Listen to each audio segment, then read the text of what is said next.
Monster storm is roaring across the United States tonight. The storm's path stretches 2,500 miles, and it could affect more than 100 million people by the end of tomorrow. Weather warnings, watches, and advisories are up across 30 states, and a view from space shows a large section of the country almost entirely blanketed by clouds. The way it is, I don't know, the whole place is going to be shut down, the whole city. This is probably going to be one of the more disruptive storms for the United States as a whole we've seen in the last 10 to 15 years. You've got one heck of a storm.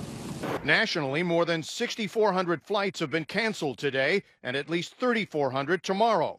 Numbers that are sure to go up along with the snow accumulation. Meanwhile, at this Joliet Jewel, crowds weren't as big as they were yesterday, but there were still waves of people getting groceries and preparing for the worst. Nobody's been talking about power outages on TV, but I think there's every possibility that there'll be power outages too.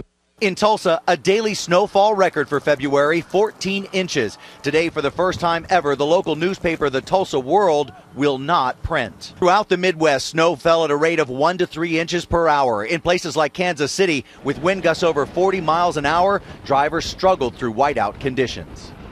In Oklahoma City, firefighters had to help police officers get where they were going. And in Dallas, this party tent was supposed to hold a pre-Super Bowl event, but it collapsed under snow and ice.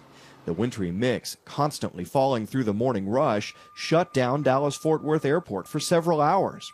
A scene repeated as the storm marched across the country. I guess it's just common knowledge back home. You put salt on the road. Here they put like sand or something. I don't know, sand or gravel or something on the road. So it was interesting to see how people reacted and stuff to it. Like this would be a dusting. This wouldn't even get a delay back home. I'm not a fan, man. You know, I come from a snowy, cold place. I thought I would be down here, experience some sun. But obviously that's not the case. But just thank God we're playing inside a dome. I'm not liking it. I thought Texas was hot. You know, we're gonna have some sun out here, some humidity, but I was wrong. There's still snow on the ground. When I left Green Bay, I was hoping to get something a little warmer, but we'll be indoors. We'll be in the dome for this game. Yeah, I think they will. 13.6 inches of snow had fallen in Chicago, a record for O'Hare Airport. By 6 a.m., a foot and a half covered the street in 40 to 60 mile per hour winds. The wind and the snow, blizzard conditions here through the course of about 12 hours. The wind and the plows have cleared the roads, but let me show you what's on the side here. The drifts that are at least up to your hips. I can't even get down to the sidewalk in this. That's the snow part of this storm. Now the ice part of the storm is headed east. In Omaha, snowplows. In Chicago, salt trucks. And in St. Louis, power rigs were all on the prowl all day. But there was little they could do against another factor in this mess. As the winds have picked up, the wind chills have gone down. In Chicago, they made a 24-degree thermometer reading feel like 8.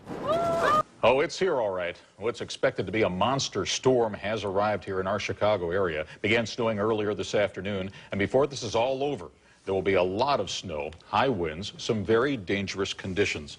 Good evening. Chicago Public Schools classes for tomorrow have been canceled. Missouri, they've called out the National Guard, and they're importing utility crews from Michigan to help them with their icing problem.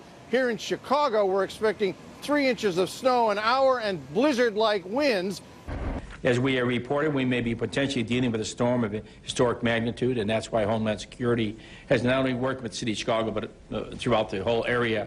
And to make sure the fire department can respond to all emergencies, snowmobiles will be deployed. Chicago City firefighters traveled on 50 snowmobiles to help stranded drivers like this push their cars to safety. Even iconic Wrigley Field was damaged in this storm.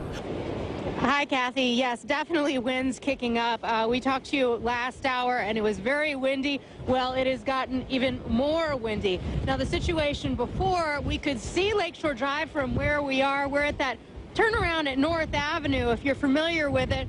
But really now, it's very difficult to even see the traffic. The one thing that we also noticed in the last hour is that traffic was moving on Lakeshore Drive, and really, we're seeing very little movement at this hour. This is like a winter hurricane. I'm standing in the northbound lanes of Lakeshore Drive. the Chicago iconic street along Lake Michigan. Normally cars would be whizzing by at 40 or 50 miles an hour. Instead, the blizzard conditions and many accidents have left dozens of cars stranded. Most of these people have abandoned their cars. Some ran out of gas. Others farther north have been stuck in their cars for as much as 12 hours. All night long, rescue efforts have been underway. Ambulances trying to get medical attention to the people who need it. And this one, 70-mile-an-hour winds and rare thunder snow. Plus cars are oh! Listen to that! Son of a... That's unbelievable! Oh my goodness! Holy smoke! Just incredible! Robbie! Twice in one storm, baby! It's about 12 below the wind chill now, and as you said at the top of the show, Lakeshore Drive is open for business, and here's how we know. We're hanging over it this morning. Now, we were just here a few hours ago, and there were about 200 cars stranded in snow on this road. It has been an incredible effort to remove and clear up this road.